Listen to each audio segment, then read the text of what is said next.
negara dengan kekayaan dan keanekaragaman alam terbesar di dunia. Namun, semakin bertambahnya jumlah penduduk membuat lahan hutan semakin menipis dan penggunaan energi terutama minyak bumi, bensin, dan gas alam semakin banyak. Energi ini termasuk ke dalam jenis energi tak terbarukan dan apabila terus-menerus digunakan sewaktu-waktu akan habis, sehingga diperlukan energi pengganti yang lebih ramah lingkungan seperti energi biofuel. Nah, teman-teman saintis muda, biofuel itu apa sih? Biofuel merupakan bahan bakar dari biomasa berupa tumbuh-tumbuhan maupun hewan, namun lebih banyak dari tumbuh-tumbuhan. Sedangkan dalam mengembangkan energi biofuel ini tidak dapat dilakukan secara sembarangan loh teman-teman. Kenapa seperti itu? Hal ini dikarenakan pengembangan energi biofuel bisa memicu pembukaan lahan yang menyebabkan kerusakan lingkungan. Pembukaan lahan biasanya dilakukan melalui proses penebangan maupun pembakaran hutan. Kegiatan ini dapat menimbulkan masalah baru dan merugikan lingkungan serta makhluk hidup. Pembakaran hutan dilakukan karena kegiatan tersebut tidak membutuhkan biaya yang banyak, sehingga dapat meminimalkan biaya produksi. Tidak hanya itu, pembukaan lahan melalui penebangan maupun pembakaran membuat hutan menjadi gundul, sehingga oksigen berkurang dan menjadi sumber pencemaran udara, serta dapat mempengaruhi kesehatan makhluk hidup. Hal itu membuat makhluk hidup terlalu banyak menghirup udara tercemar yang dapat mengganggu kesehatan, khususnya masalah pernafasan.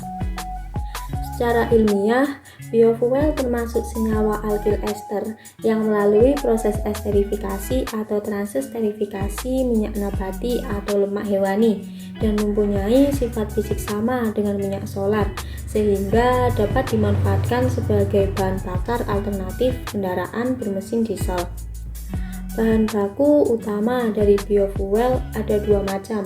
Yang pertama, ada bahan yang dapat dikonsumsi seperti gula, pati, dan minyak sayur melalui proses konvensional, yaitu proses transesterifikasi. Yang kedua, ada bahan yang tidak dapat dikonsumsi seperti tumbuhan non-pangan, limbah pertanian, dan residu, serta pengolahannya menggunakan teknologi maju, misalnya menggunakan teknologi hydrocracking.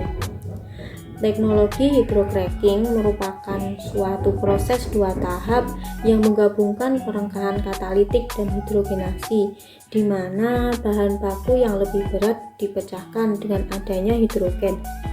Reaksinya biasanya melibatkan bagian reaktor, pemisah gas, scrubber untuk menghilangkan belerang, dan fraksionator produk. Tidak hanya itu, proses pembuatan biofuel juga dapat melalui pembakaran limbah organik kering, fermentasi limbah basah tanpa oksigen, dan fermentasi tebu jagung untuk memperoleh alkohol dan ester. Nah, biofuel itu dapat dibedakan menjadi apa saja ya? Biofuel dapat dibedakan menjadi 3, antara lain yang pertama, yaitu bioetanol. Bioetanol merupakan bahan bakar berupa alkohol dari tumbuh-tumbuhan, misalnya gandum, jagung, tebu, ubi, dan buah-buahan. Yang kedua, yaitu biodiesel. Biodiesel merupakan bahan bakar dari minyak kedelai, minyak rapisit, minyak bunga matahari, dan minyak buah jarak. Dan yang terakhir yaitu biogas. Biogas merupakan bahan bakar dari hasil fermentasi sampah tumbuhan maupun kotoran. Adanya perkembangan energi biofuel ini banyak memunculkan berbagai pandangan yang berkembang di masyarakat. Pandangan masyarakat dibagi menjadi dua, ada yang berpendapat pro dan ada yang berpendapat kontra. Pandangan masyarakat yang berpendapat pro berpikir bahwa pemanfaatan energi biofuel akan lebih ramah lingkungan dikarenakan bahannya dari tumbuhan yang dapat mengurangi emisi gas rumah kaca. Biofuel bisa digunakan untuk bahan bakar transportasi. Tidak hanya itu, biofuel juga dapat dimanfaatkan sebagai pembangkit listrik pada penggunaan peralatan listrik dan sebagai pemanas pada kompor dan peralatan lainnya. Sedangkan pandangan masyarakat yang kontra berpikir bahwa pengembangan biofuel dapat memicu terjadinya perusakan lingkungan berupa pembukaan lahan melalui penebangan maupun pembakaran hutan.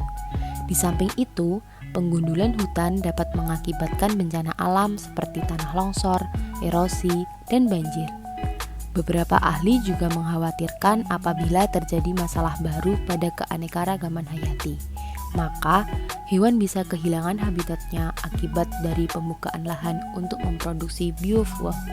Energi biofuel ini dapat dianalisis berdasarkan ESD atau Pendidikan untuk Pembangunan Berkelanjutan.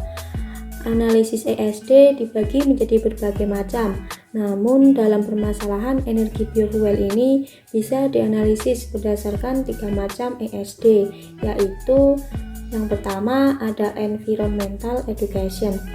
Environmental Education merupakan proses di mana individu mengeksplorasi masalah lingkungan, ikut terlibat dalam pemecahan masalah, dan mengambil tindakan untuk memperbaiki lingkungan.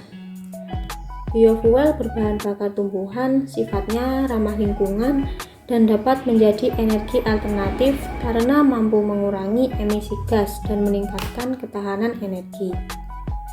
Namun, pembuatan biofuel dapat memicu kerusakan lingkungan karena biasanya melalui proses pembukaan lahan dengan penebangan maupun pembakaran hutan.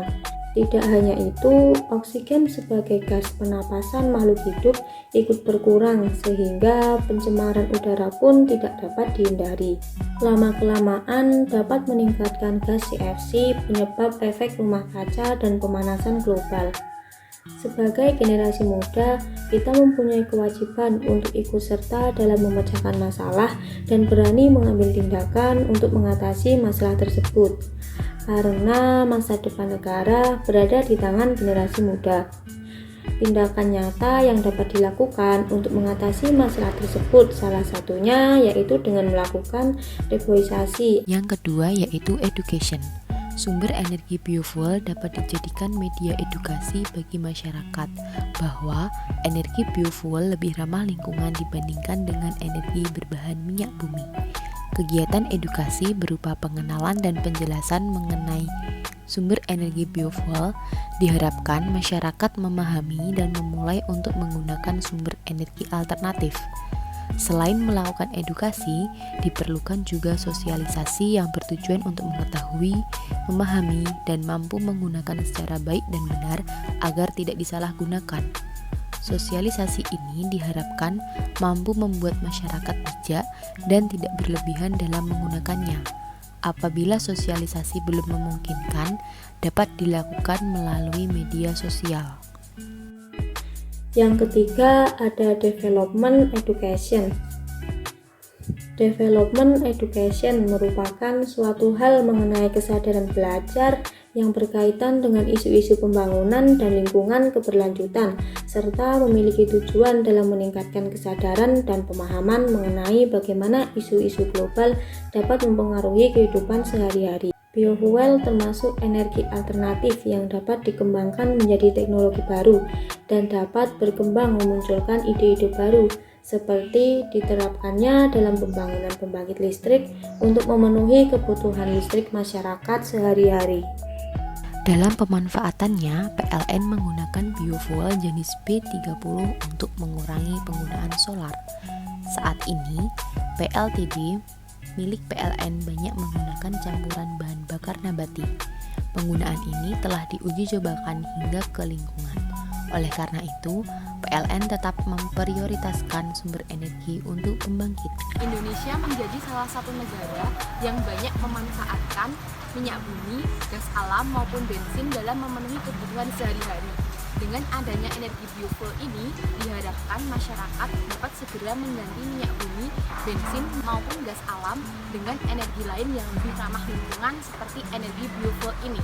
Karena energi biofuel berasal dari tumbuh-tumbuhan yang lebih ramah lingkungan, sehingga dapat berperan dalam mengurangi pencemaran udara dan efek rumah kaca sebagai penyebab pemanasan global. Dengan tindakan seperti ini, kondisi Indonesia menjadi sehat dan secara otomatis masyarakatnya pun menjadi sehat, sehingga tercipta Indonesia yang bersih dan terbebas dari pencemaran.